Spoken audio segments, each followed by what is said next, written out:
today we have got Ganesh Pai with us, the founder of Hi. don'tmemorize.com. The name which easily resonates to anyone who would like to learn something and memorize. Ganesh comes out and says that you don't have to memorize anything. It's just don'tmemorize.com, and he has been helping students predominantly in India, but he has been quickly acquiring a base across the globe in terms of edutech, and he's been funded by YouTube and Google recently, and he's in a tremendous growth path. So let's hear from Ganesh Pai. Thanks, Vijay, for having me. For the viewers, if you can just give a gist of what is don'tmemorize.com and how you ended up starting don'tmemorize.com, it will be great. Sure. So I'll have to take you back by 6 years, when I was having a conversation with my dad. I think you know about the story, right? Yes. So I was saying that, hey, I want to get into education. I want to quit my job, and I want to have, say, maybe 4 or 5 brick and mortar centers, so that I could teach probably 50 students in the first year, and then eventually I'll end up teaching maybe 500 students, maybe 1,000 students. That was the goal I had. To which, my dad replied, why just 1,000? Why not millions? And that's when I realized that, hey, if I really want scale, if I really want to help more number of students, I have to go online. I have to use technology in some form or the other. That's how I started creating educational videos. While I was studying, of course, I had this idea that maybe I should go live, but the scalability with live is lower, which is why I thought, why not go ahead with just creating video content, and you just have to do it well. You have to do it well once, and you're seeing the results now, right? So that's how the idea was kind of germinated, and I realized that, hey, if I want to teach millions, I should probably go online. And without giving it much thought, I started creating educational video content. That's how it started. I did not, have this goal or this vision to make a startup out of it, or to say generate business out of it. It was just like, hey, I'm really excited to do this. And I started working on it. I started creating content. And I think 3-4 years down the line, I realized that a lot of people are appreciating the content that we have created. A lot of companies started getting in touch with us saying, hey, can we license content from you? Can we, in short, can we show your content on our website, and we're ready to pay you for that? And that's when I realized that, hey, there's a lot of value in what we're doing. And if we are able to make, say, business out of it, if you're able to generate revenues, sustain and create more content, then why not start doing it? So that's how, like maybe 3 years down the line, I thought maybe, okay, let's probably create a startup, and see how things go, and so I'll just for our viewers to understand what Don't Memorize is all about. I think they need to understand what the startup is all about, what the business is all about. And for that, I need to tell them, the different ways in which we generate revenue. Okay, and I'll keep it very simple. There are just 4 ways in which we do that. First, the most important source of revenue we have is we license our content to various organizations. So some of the top edtech companies within India are using our content and on their website. So the benefit for them is they don't have to spend a lot of money to create the content again. The benefit for us is that we make revenues. So the idea was to help many more organizations enhance their education technology product. So that's the first source of revenue we have. We upload around 20% to 25% of our content on YouTube. That's the only way in which we market our content, because YouTube is the best free marketing platform you have for videos. So we generate some ad revenue from there. That's the second source of revenue. The third source of revenue is, like you said, like we've raised money from, say, YouTube. So YouTube has given a grant to us over the past 2 years. They've given us 2 grants actually, and we were one of the top 7 to 8 companies to be selected by YouTube for those grants. Right. So the support that we get from Google and YouTube is probably the third source. And the fourth source is something that we just started about 3 months ago. So to access all the content, we've kept a very, very, very nominal fee for our students. So people can log on to don'tmemorize.com, register there, uh, and subscribe to the courses. So that revenue source, I believe, will help us sustain and will help us grow.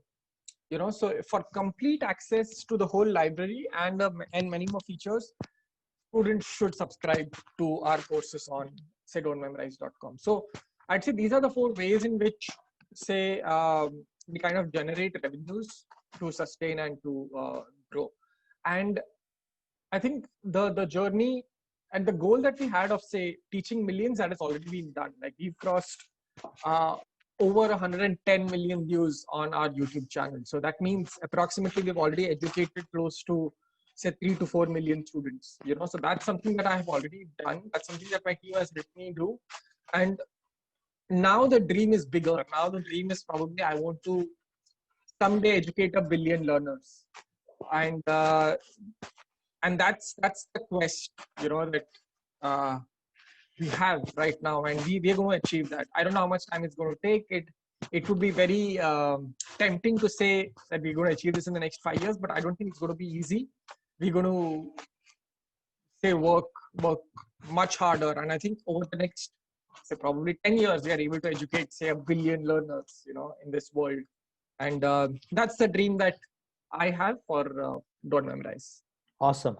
So from a discussion of having a standard brick and mortar model and helping out, say, 50 to 60 students in a year, from there to helping out, say, million students, it's been a great journey in the last 5 to 6 years. Absolutely. Yes, I was looking at a lot of channels and YouTube channels and things like that, where they talk about edutech in India, and still they don't end up talking about you. So I thought it's high time that people start. Though I know that you got a huge subscriber base and things like that, but the mainstream, I think people should know about Don't Memorize.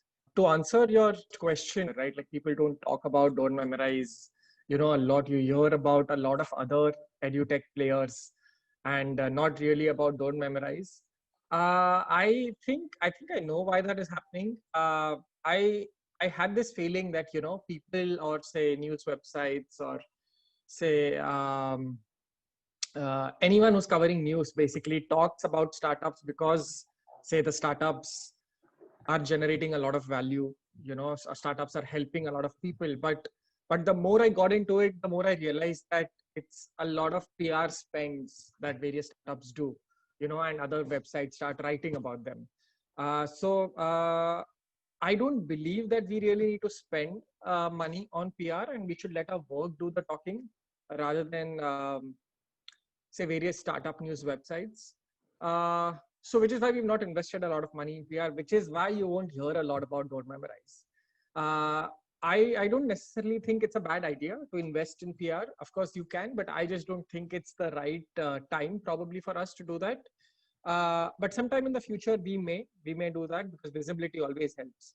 But the main reason why you won't hear about Don't Memorize is because, yes, we are not investing any kind of money in PR.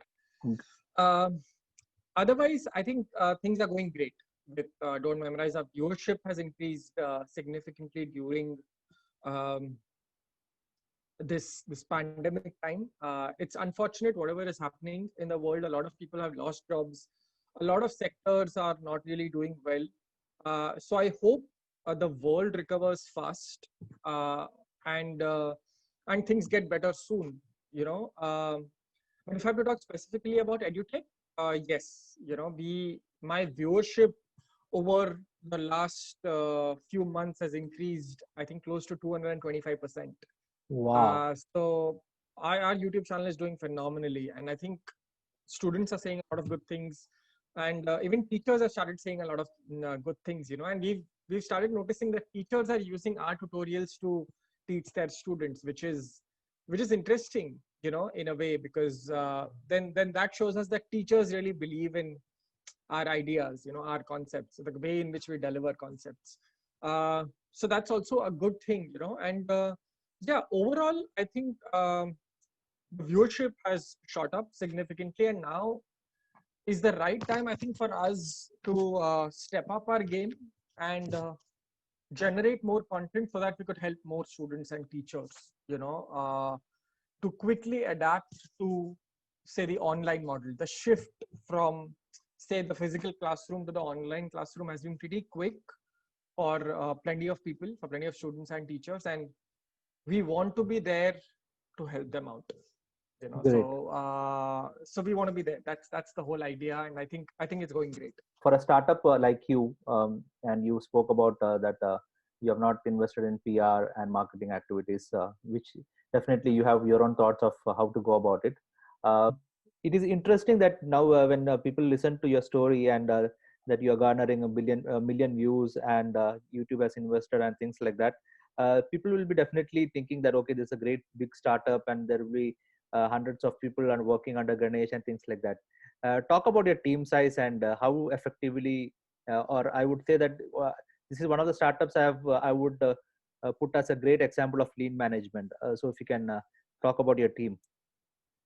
Sure. So yeah, people get this feeling, that the team is huge and plenty of people are working. To give you a very quick idea of, say, how small my team is, my team, like, we are an 18-member team at the moment.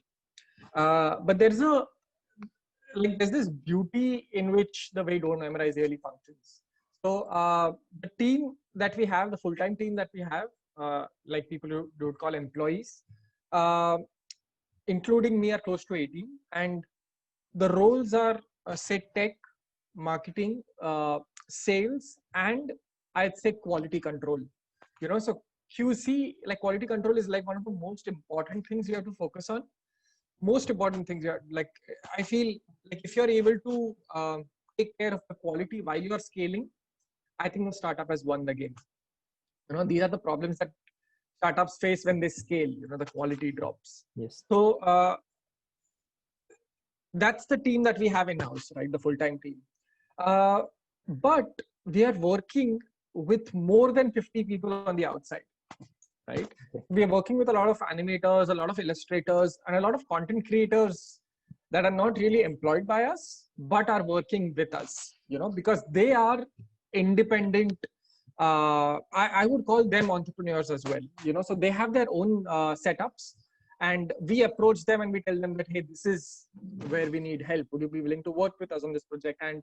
And that's how they are working with us. So the beauty there is that model of say working with animators, illustrators, and content creators who are not, say, employed by us, is that it's more scalable.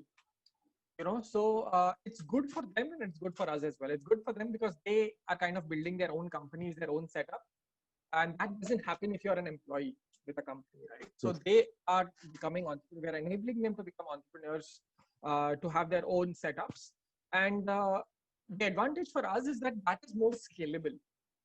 So I can have an animator who's working probably in the US who's doing animation for us.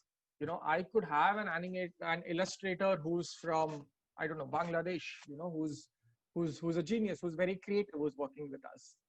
So it helps us scale on the product development side, and it helps us scale on the content creation side as well, because even the content creators, the good content creators, like, the problem with, say, having an employee, this was pre-COVID time, is that you'd need to look for someone who stays in your locality, right? Like, nobody's going to, like, if that employee is based in Delhi, he's not going to travel to work in Bombay, right? So we wanted the content creators to work from anywhere that they wish to, which is why, you could have them work from anywhere in the world. And it's, so this whole model of having a few people in house and a lot of people working with the company externally is, I think, beneficial for everyone, because they are, like I said, become entrepreneurs, and all of them are making a lot more money than how much money they would if they were employed with us. And we are able to scale, say, the business much faster. So to answer your question, the actual team size is 18, but the number of people working with us is massive. And I consider them also to be a part of, say, our team. The only difference is, on paper, they are not employees, but they're still very close to us, and we really want to work with them for, say, the longer term. Great. So the second point that because since it's edutech and one of your rather I would say your prime target segment or the customers I would say are parents and students. Students, yes, they would what do you call, they should like your content, and parents, they should be ready to invest in you in terms of taking the subscription and things like that. The next point that comes to the mind of parents is the money that goes into any edutech platform. Currently, when we talk about the predominant edutech platforms which are there in India, the rate averages around 40,000 to 50,000 in a year. Talking about the INR. Yes. You have come out with a plan which is way cheaper than that. So can you talk about your what is the monetarily how much hit will a parent take if they are getting attached to don'tmemorize.com? Okay, that's a very valid question you're asking, Vijay. Yes, the average say pricing, right, for edtech products in India, it ranges from, like you said, like 30,000 to, say, it goes up to 1.5 lakhs also, Yes. like 150,000 INR. I would not comment about whether that's right or wrong. I think it depends on every company. If there are buyers, probably the companies are going to spend on marketing and convince you to buy. You know, but I have a different point of view here. For that, we need to understand the type of company that we're trying to build. You know, what we are trying to build is a product company, and the beauty of having a product company is that you have to create something just once.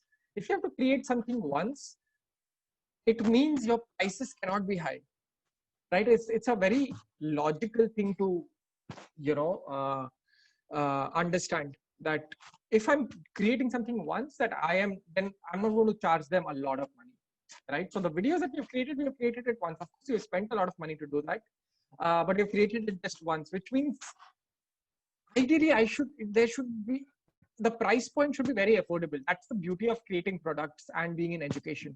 Now, if I have to create something once, I have to create a product and charge students like 150,000 for it. The only reason why I would charge that is because I'm spending a lot of money on marketing. That's the only reason why I want to cover costs. Because we don't really spend a lot of money on marketing, we are able to have a price point that teachers. So our price point annually averages, say, between 2 to 3,000 INR, right? And that is something that parents are able to afford.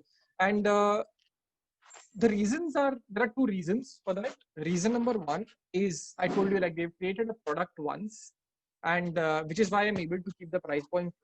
Second, it's education, you know. So because it's education, I would not want to charge a lot of money, you know, to students. It has to be on the lower side.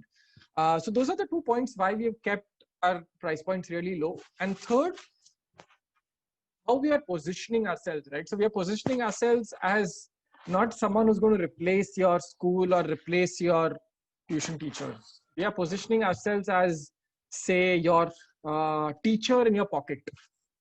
You know, so imagine, like, you have doubts, right, throughout the year. What do you really do? You know, you cannot call your tuition teacher, you cannot call your school teacher and stuff, right? So to answer those queries, maybe we are there. You don't remember a concept, you open the Don't Memorize website, and the app which will launch soon probably, and just, you know, look for Newton's first law of motion and you understand. So we want to be there on the side. We're not saying we want to be the main guys. You know, though most people are using it as, say, a main product, but where we want to position ourselves is, you know, hey, if you are in trouble, we are there. One, and if you want to understand concepts in depth, of course, we're still there. But we want to be like a tutor in your pocket, you know, and for that, parents will be willing to spend 2,000 rupees annually. It's not a lot of money. I like the way you put it across in terms of tutor in your pocket. Yeah. And when someone can, if any of the people who are interested about Don't Memorize, when they go and check your even the website, in that also you are not saying that you're going to come and replace the teachers or the educators out there.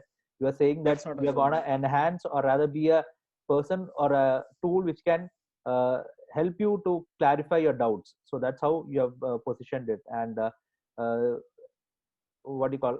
I like the way in which you say that the Indian education is good. They are teaching really well. We are just there to help you in terms of clearing your clarifying your doubts, and 24/7 whenever you want. So just to add to this, I was telling you about product companies, right? So because we're a product company, we can keep the price points low. So if there's a product company in the market who's kept the price points really high, there's a problem. There's a problem. They'll do well. They'll make a lot of money. Their valuations will be very high, but it doesn't make sense according to me. The other kind of companies are, say, service companies. So for example, if I'm going to teach students live, right, it means every time I have to teach them, I have to put in more effort, right? So what happens in that case is it's not very scalable, and it's not a product. It's more of a service that I'm giving them. I'm teaching you live. So if I have to give them, like if I have to teach them, say, 22 times in a year, then I have to be there 22 times. Yes. And next year, again, I have to be there 22 times, right? So it's not a product that I've done just once. So for that, yes, I understand the price points being higher because you have to keep doing the work to generate Yes. more money. Right? So in that case, I understand if price points are high, still not significantly high. But that's the difference here, more of a product company, which is why price points are not very high. And I don't intend to make them high at all for the product that, say, we want to give to our students. Yes.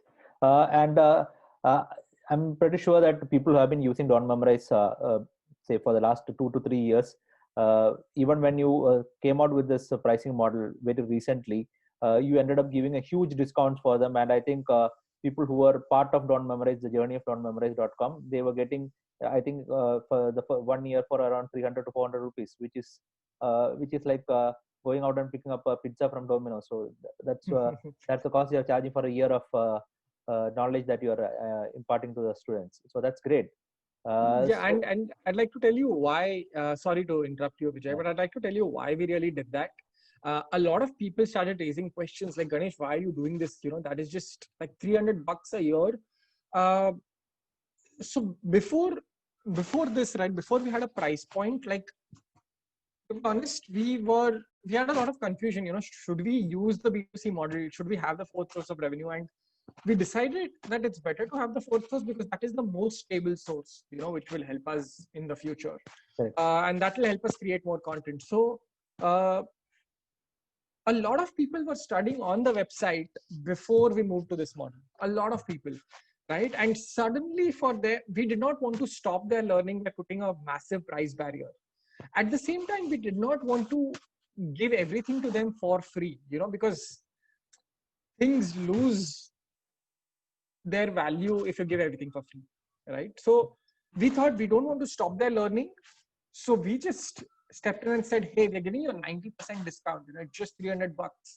And, and you pay us that and you get access for the entire year. And we didn't want to stop your learning. So people were very, very surprised. And I'm not sure if it was the right move or the wrong move. We did what we really wanted to do. We did what our hearts, asked us to do. And that's what we did. So that's the reason why we had like massive discounts for the users who were a part of the Don't Memorize journey for a very long time. Great. So there is nothing called as a free lunch, as everyone says. So yes. So even for that price, even if you don't give that discount, and for the new students, I will not say customers, so the new learners also, 3,000 it's a throwaway price. It's like and you're getting a huge knowledge database that you can access for a year's time. So which is definitely a short, which is worth giving for all the parents out there. But anyways, so let me take you to the current scenario. The last 6 months, COVID hit, and that's when people realized that online digital platforms should be used for the teaching students. And luckily in India, what happened is that at least major areas of India, April, May, June, somewhere or the other, 2 months of summer vacations and things like that. So schools were not really, though they were trying for different channels to get connected with them, but still they were at ease. But in the last 1 or 2 months, with all the schools opened across India, a lot of teachers are struggling. They are struggling, and I could see that now you have come back and started giving back to the society in a nice way in terms of how to use YouTube and Google classrooms and things like that. So why did you decide to come out and start helping teachers out there?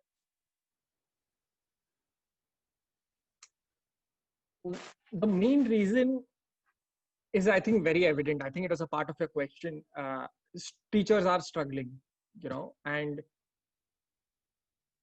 when either teachers or students struggle, right, there's something that makes you help them. I don't know, it kind of comes naturally to us, and I'm not trying to be like a hero here, but we just felt the teachers are struggling, let's do something to help them out, and we, with support from Google and YouTube, again, we were able to create these tutorials. We told them that this is what you want to do, and they were like, okay, we are willing to support you. And we created these 26 tutorials, 13 in English and 13 in Hindi. And they focus on two areas. One, how teachers could use YouTube, and two, how teachers could use Google Classroom to teach their students. Both were crucial because a lot of teachers want to create videos, start a YouTube channel, but they have absolutely no idea about how they could do it.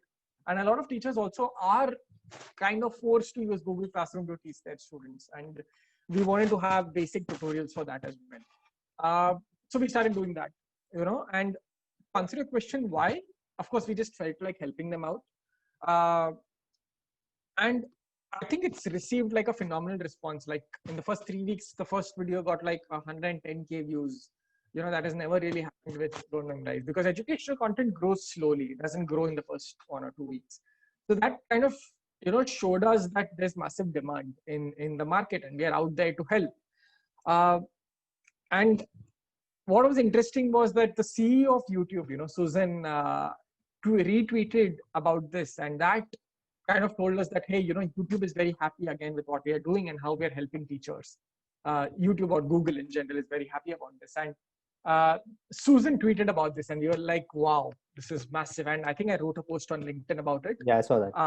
Yeah, and a lot of teachers are being helped, so times were tough, and we thought, rather than just all other companies started pushing their products onto the market. So we did something radically different. We thought, we'll just help them out. First, let them start working on the basics, and let them start improving or learning their basics, and then we'll think about a product. So again, not sure if this was the right or wrong move, but we did something that our heart asked us to do.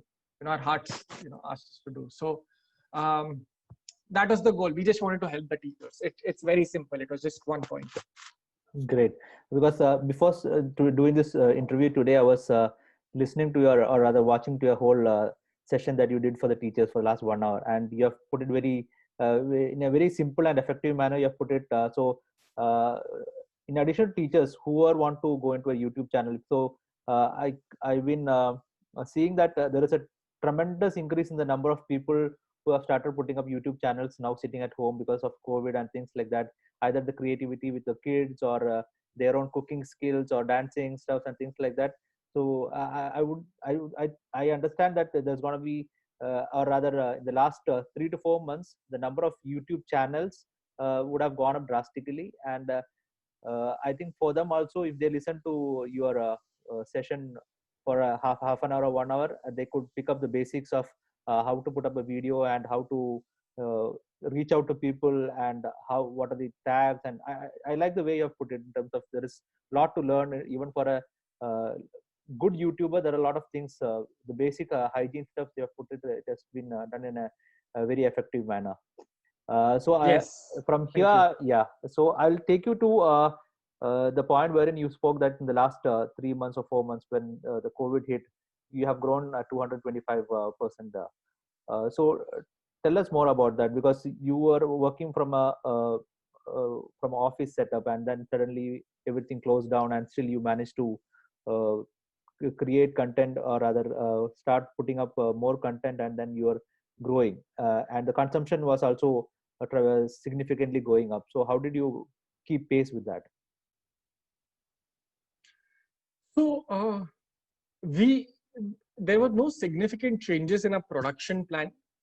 We just continue to create great content, and we'll continue to do so. It was irrespective of whether there was COVID or not, uh, the consumption though that you spoke about, it just increased, it just shot up, and we thought of giving something more. So we started a new series on YouTube called 1 Minute Bites, that so that students could learn quickly in a minute, teachers could learn, they could show interesting facts to students. That was the major change we had on our YouTube channel. Uh, Apart from that, I think content wise, we do have a lot of backlog which we're going to release slowly and steadily.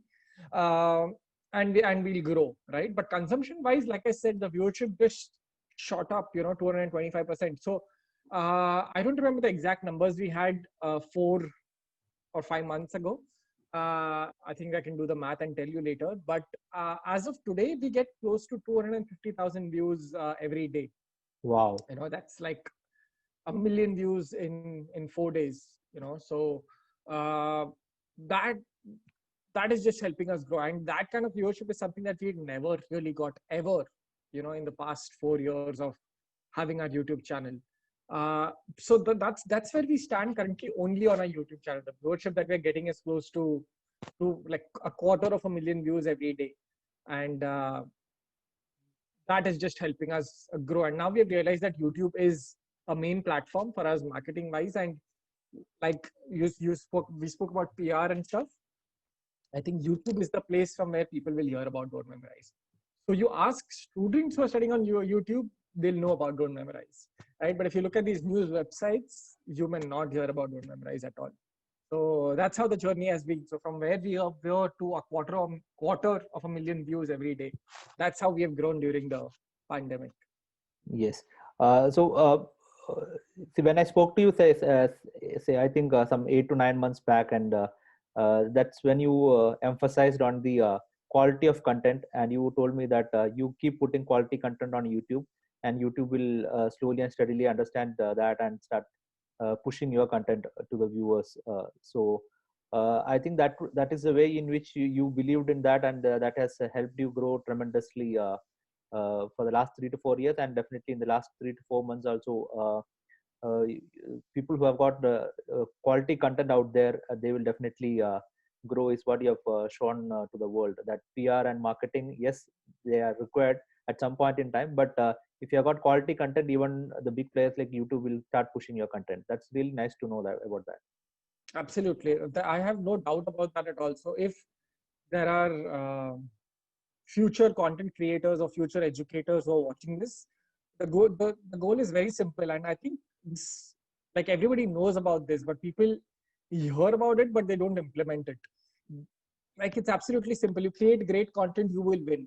The only difference is some win sooner, some win at a later time, but the goal is very simple. Just create great content and you will eventually get there. Great. Tell me about your plans in terms of now. Your dream is to now reach up to 1 billion students or learners out there. So how is your plan for the next, at least for the short term plan of next 6 months, and long term for the next 2 to 3 years? What's your plan? So there are two things we would need. I realized, when I was making notes, two primary things you would need if you really want to educate 1 billion learners. First, you need more content, right? So there's no question about it, that if you don't have more content, I mean, the lesser content you have, the smaller your audience is. The wider range of content you have, the wider will be the range of audience that you have. So the first thing that we need is more content. And for us to create more content,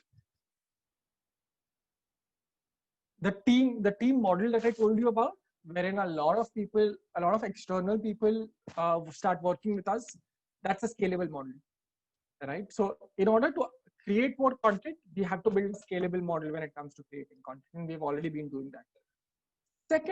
The second, and again, a very important thing, is creating content in different languages. So we, again, with help from YouTube and Google, we were able to start our Hindi and Marathi channels. So to give you an idea, having content in Hindi gives you access to 400 million more people who would not have understood your content in English. Wow. So there lies like half your chunk half of your target base, you know. So we started creating content in Hindi, and I think we'll touch 20,000 subscribers. It's a pretty new channel, and we'll reach 20,000 there, and soon we'll reach 100K and then millions again, you know, through our Hindi content. So we started fixing that as well. We have content in Hindi, we have content in Marathi. We may start having content in other languages as well, you know. So we may start having content in maybe Spanish. You know, Spanish is also a language that is spoken a lot, you know, all across the globe. So you'd probably target Spanish next, and that's the second important thing that we're trying to do, right? Content in different languages. So if you're able to do these two, I think it'll help us reach our goal of, say, educating 1 billion learners sooner. Apart from that, yes, there are other secondary but important things that you need to work on. We need to work on some tech, you know, for a platform. We need to invest some money in marketing. We need to invest some money probably in sales and stuff. So of course, these other things will help us with outreach, you know, like good tech. I'm sorry. Yeah, there's good tech, there's marketing, there's innovative marketing, growth hacking and stuff that will help you to teach. There are probably 1 billion learners in the future. But to answer your question, there are two primary things that we have already started working on. That is create content fast and create content in different languages. And the secondary things we're gradually working on them, like better tech, better sales, better marketing. And that will help us reach, say, teach 1 billion learners in the coming years. Great. So for every startup, at the end of the day, money matters. Okay. I know that YouTube has funded you, and there are a couple more other investors on board. Are you looking for new investors to come in, or you are happy with the current set of investors? I'll not say happy. I will not put it as a happy. Definitely, you'll be happy. I would say, are you going to stick to those this thing, or you are open to more investors now? So over the past 6 months, it has been very interesting. A lot of VCs have actually approached us. You know, of course, they're not big VCs, but a lot of VCs have approached us saying, "Hey, we are looking to fund you. You know, are you interested?" And I have said no, right? Because if I want a VC on board, if I want an investor on board, I want the investor to be invested, not just money-wise. So that's a bit tricky, you know, because I would want some kind of strategic alliance to be there in place as well. So to answer your question, if you're looking to raise money, not really. Will we raise money? Probably yes. We are. It's almost done. Like we're working with this VC called Edupreneur Village, and they are looking to fund us. But there is a significant chance of having strategic alliances there. You know, because they have a lot of connect with schools and a lot of connect with teachers. You know, so we would like to utilize that platform that they have to grow, you know, our user base. So we'll be raising some money from them, and they'll probably be our third investors or fourth, if I assume, say, YouTube to be one of the investors. So, so are we actively looking for a lot of money to raise a lot of money? No, because I think we are a company that is doing well, that is generating profits. So we are not really in need of money at the moment. But we will be raising money through Edupreneur Village, like I told you. Amazing, Ganesh. When startups are going out and spending a lot of money in marketing and struggling to break even, now here is a startup from a small, I will not say small city, semi metro city of Thane, and who are saying that, hey, we are not looking for VCs or investors. We have already into profits, and we will decide who comes on board and who will help us be a strategic partner. That's amazing to listen to a startup saying that. Yeah, it's not a very cool model to have though. Again, it doesn't sound cool at all, you know, that you're growing slowly, steadily and running a profitable company. What is cool is burning a lot of money currently. So Correct. Everybody who raises money starts burning like lots of it just for growth and not being profitable. It's a model that probably VCs like because it's fast growth. We will not be comfortable with that model. I am pretty sure about that. We'll not be good at it because it's not in our DNA. You know, so we want to grow slowly, steadily, add a lot of value for our students, and that's how That's how we would like to grow in the coming years. Great. So I will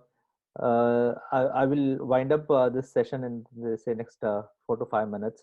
So I would say that there are talking specific to YouTube, because a lot of content is on YouTube, and definitely your website is the New Look website is looking really good. So, but in specific to YouTube, we have got gamers coming into YouTube. We have got different professionals, or I would say freelancers, coming into YouTube and doing a lot of stuff. I think you would fit into a section of YouTubers which I think going forward would be called as edutubers or something like that, who come and talk about education and knowledge and things like that. And I think it's high time people realize that edutubers can actually do a lot of things and help to get a better generation coming up, and because at the end of the day, knowledge and education is required for kids to understand where they want to go, learn definitely, but at the end of the day, if they are not able to explore different areas, then I would not say that everyone will become a doctor or engineer, things like that, but at least the basics have to be clear. And I think edutubers would be doing a wonderful job in helping people reach out to that. So that is one. But before I conclude the session, I just want to understand, because still in India there are a lot of people who are not able to access to internet, and there is a lot of issues in terms of the internet connectivity and things like that. So is there something that you have in mind to help out that sector of students or learners? So yeah, I'll talk about both the points. First is a point of being an edutuber on YouTube. YouTube is going to focus significantly on the education sector in the coming 5 to 10 years. Significantly, and they're working with a lot of edutubers. They're assisting them, they're helping them grow, giving them tools that they need, that will help them grow on YouTube. And the difference, of course, is like with education, like people don't really have an intrinsic motivation to get onto YouTube and say, okay, I'll learn. It's something that you have to do, right? Like for most people, unless you're a geek, right? So which is why the growth is not as fast. Like you will see a few gaming channels. Like I know a few gaming channels who have crossed say 2 million subscribers in 2 years. That's crazy growth, right? That's not going to happen with education. If you start an education channel, you will not get 2 million subscribers in 2 years. Again, there could be exceptions, but that doesn't happen, right? It doesn't happen at all. So the growth is slow, but the future is bright, is how I would put it. Your second, sorry, could you just repeat your second question, Vijay? So I was talking about the accessibility issues across accessibility. Yes. Sorry, yeah, it just struck me. Here's what I think. I think lack of accessibility to the internet is a pretty big issue at the moment. But I don't think it will be an issue in the coming 2 to 3 years, right? So in the next, say probably 3 to 5 years, we may not be talking about this issue, right? And for that, of course, we trust Jio, we trust the big industrialists, who are going to help us with the job of giving access to internet to all people in the society, all whether they are underprivileged or not, So my view is that in the next 3 to 5 years, this is not going to be an issue. It's an issue if you want to solve something that, if you want to solve a problem which is going to last over the next 3 to 5 years, yes, you should work towards it. But I don't see this as an issue, because we are looking at the future, right? So if we start building something for offline,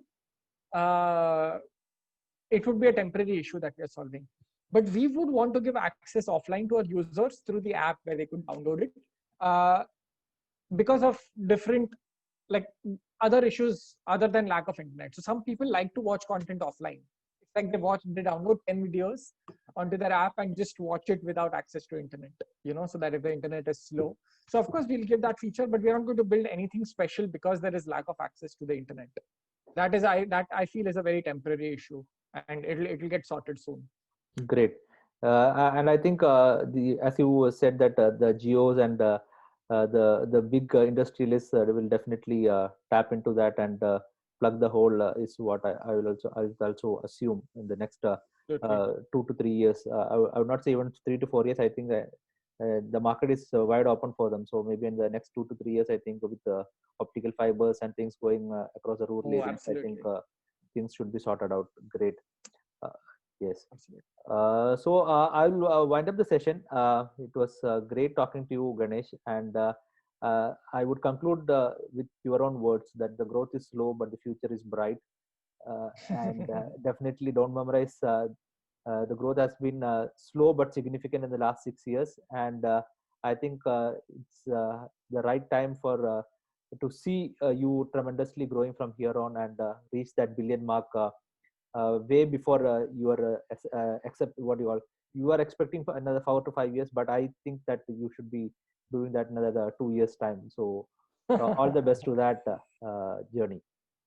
Thanks, yeah, Vijay. I should definitely thank you because I think you are interviewing and talking to a lot of people who are doing great things in the society, and I've seen the list of people you have covered, and I think most of them are not spending on PR, right? So any kind of visibility that we get in this way, it really helps us. It helps us grow, and it kind of helps us believe that there are people who are willing to listen to our stories as well. And I should thank you for the opportunity, you know, because you've helped so many people, like I said, and the list is like, I think, never ending, and you're going to continue this, and you have been doing this religiously for a very long time. So good luck to you, and thanks again for the opportunity. My pleasure, and thank you for the kind words.